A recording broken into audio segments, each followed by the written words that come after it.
2026年第一場全球無人裝備的頂流盛會開席了。2026年1月20日到22日，第7屆阿布扎比國際無人系統展在阿聯酋如約上線，39個國家的387家企業齊聚一堂，外骨骼、機器狗、各類無人機齊亮相，4萬多平的展區裡全是未來戰場的即視感。而咱們中國展團一出場就自帶光環，展區規模僅次於東道主阿聯酋，直接把中東土豪們吸引的排起長隊，不少產品剛亮相就被圍得水泄不通。大家好，歡迎來到星球熱點，國家大事從不缺席，輿論場中抽絲剝繭，聚焦獨家中國資訊，點讚、訂閱加小鈴鐺，帶你用不一樣的視角讀懂中國故事。作為中東地區規模最大、專業性最強的無人系統展會，阿布扎比可是全球軍貿的黃金賽場，參展成本低，還能精準對接各國軍方、能源巨頭，堪稱企業叩開中東市場的金鑰匙。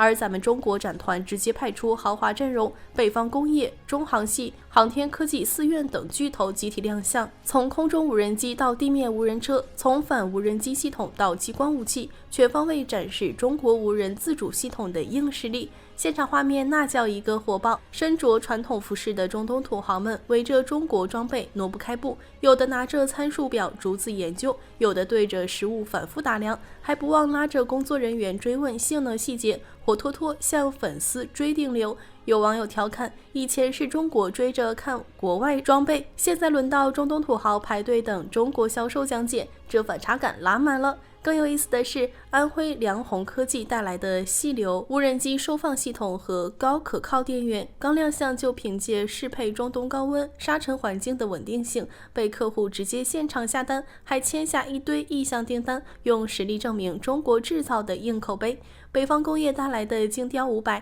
一款專為陸軍用戶定制的察打一體裝備，堪稱空中反坦克利器，能攜帶4到6發空地反坦克導彈，一個載機平台能同時起降2架，可前出執行偵察打擊任務，完美適配中東地區的實戰需求。不少中東軍方代表圍着它反覆詢問載荷能力和續航表現，畢竟在複雜戰場環境下，這種靈活高效的察打一體平台可比傳統裝備實用多了。中航系帶來的中國防務展團也毫不遜色，多款拳頭產品集體登場，其中 HH-200 無人運輸機更是首次在境外亮相，填補了中國無人運輸裝備在中東市場的展示空白。除此之外，翼龍系列無人機作為中國軍貿的老牌明星，憑借多次實戰驗證的可靠性，依舊是中東客戶關注的焦點。玄鴿系列旋翼無人機則以低空機動性優勢，適配城市反恐、邊境巡邏等場景，還有光線機動式激光干擾系統，作為反無人機的硬核裝備，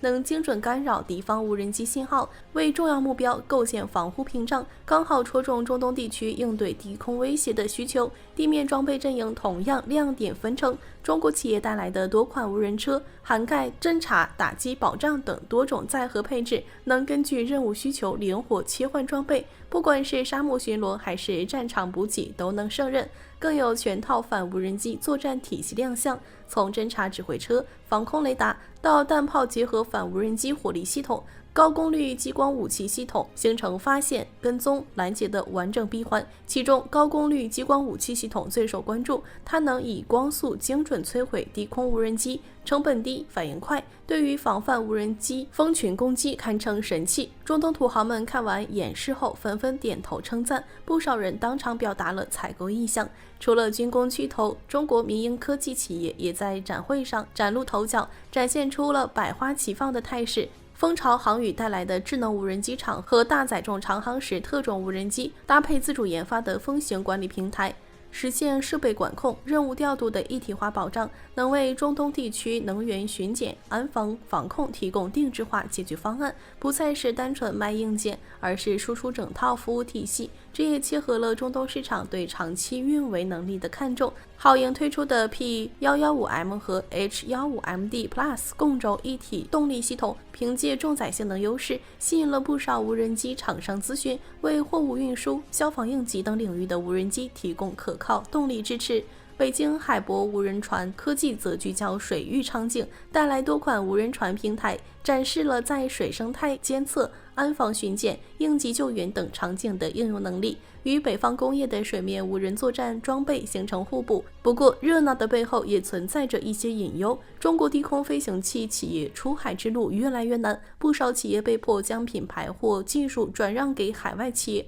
還有從業者表示，出口限制過嚴，導致國內產品脫離國際市場，反而讓土耳其、阿聯酋本土企業快速崛起。小編覺得，如果在保障技術安全的前提下，搭建高效的出口審批機制，讓中國裝備在國際市場立足，是行業需要思考的問題。但不可否認，這次展會依舊讓世界看到了中國無人裝備的硬實力，中東市場的認可就是最好的證明。在本次展會上，北方工業推出的一款無人作戰艇徹底火了，它就是代號瑞莎10的 UB1 微型無人航母，全長12.5米，排水量僅10噸，個頭不及傳統軍艦的零頭，卻集成了垂發系統和無人機起降甲板，被網友戲稱為海上小鋼炮，也有人形象地叫它微型小航母。這款裝備一亮相，就憑借小身材、大火力的反差感，吸引了全場目光。不少軍迷直呼，這才是未來近海作戰的正確打開方式。要搞懂瑞莎10的定位，就得先說說當下海戰的新趨勢。近年來，廉價自殺式無人艇在衝突中頻頻亮相，憑借低成本、高機動性的優勢，讓傳統大型艦艇在近海應對時十分頭疼。用昂貴的防空導彈打這種小目標，簡直是高射炮打蚊子，性價比極低。而瑞莎10的設計邏輯就很聰明，不走以大欺小的老路，而是用無人反無人，以低成本、智能裝備對抗敵方無人艇，既經濟又高效，完美詮釋了殺雞用杀雞刀的作戰思路。別看它個頭小，渾身都是黑科技。首先是隱蔽性和機動性上，瑞莎10採用複合材料和隱身外形設計，雷達反射面積極小，就像海上的隱身刺客，能悄無聲息地接近目標。動力系統更是給力，最高航速可達40節，巡航速度穩定在25節，續航里程超200海里。既能像快艇一樣高速追擊敵方無人艇，也能長時間在近海巡航待命。不管是海島之間的穿梭，還是航母編隊的外圍護衛，都能輕鬆勝任。作為微型航母，無人機搭載能力是它的核心亮點。艇身中部專門設計了無人機起降甲板，可同時操作2架垂直起降中小型無人機，作戰半徑可達150公里，相當於給它裝上了千里眼，能在遠距離提前偵察敵情，一旦發現敵方無人艇、自殺船等目標，就能立刻召喚火力打擊。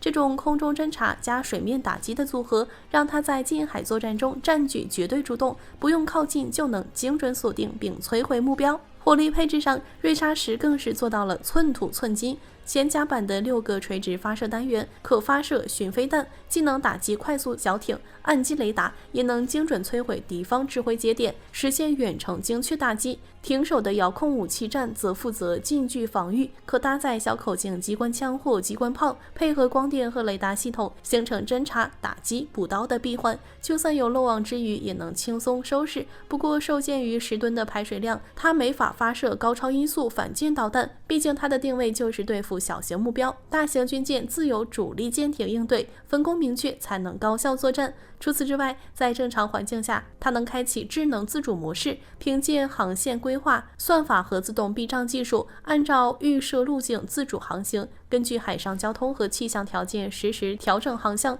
不用人工干預就能完成長時間巡邏作業。一旦遇到強干擾環境，通信鏈路受影響，就可切換為遠程遙控模式，由岸基或艦載控制站實時操控，確保任務不中斷。而且它採用模塊化結構，能根據需求快速更換反潛、電子戰等裝備，實用性拉滿。根據軍迷們的分析，它特別適合部署在海運航線打擊海盜。貨船如果自備一艘，海盜看到這火力絕不敢輕舉妄動，在近海港口部署，還能形成全天候自動巡邏網，防範非法入侵和恐怖襲擊。不過它也有短板，受尺寸限制，抗風浪能力不如大型艦艇，更適合在近海、島鏈內等相對平靜的海域作戰。與現有的海上力量形成互補，構築起應對無人艇蜂群戰術的新防線。從實戰意義來看，瑞沙石的出現填補了我國近海反無人裝備的空白，尤其是在應對各類自殺式無人艇威脅時，提供了低成本高效能的解決方案。小編猜測，這款裝備未來不僅會成為我國海軍的近海衛士，還可能憑借高性價比打開中東市場。畢竟中東地區面臨的近海安全威脅突出，瑞沙石剛好能滿足他們的需求。這款小而精的無人作戰艇，用實力證明軍事裝備不一定非要追求大而全，精準定位需求，實現高效打擊，同樣能成為戰場利器。好了，今天的內容到這裡就結束了。如果你喜歡小編的影片，還請大家多多點讚轉發，讓更多的人一起見證中國進步。關注我的頻道，這樣既能回顧往期視頻，又不會錯過之後的精彩內容。那我們下期節目不見不散。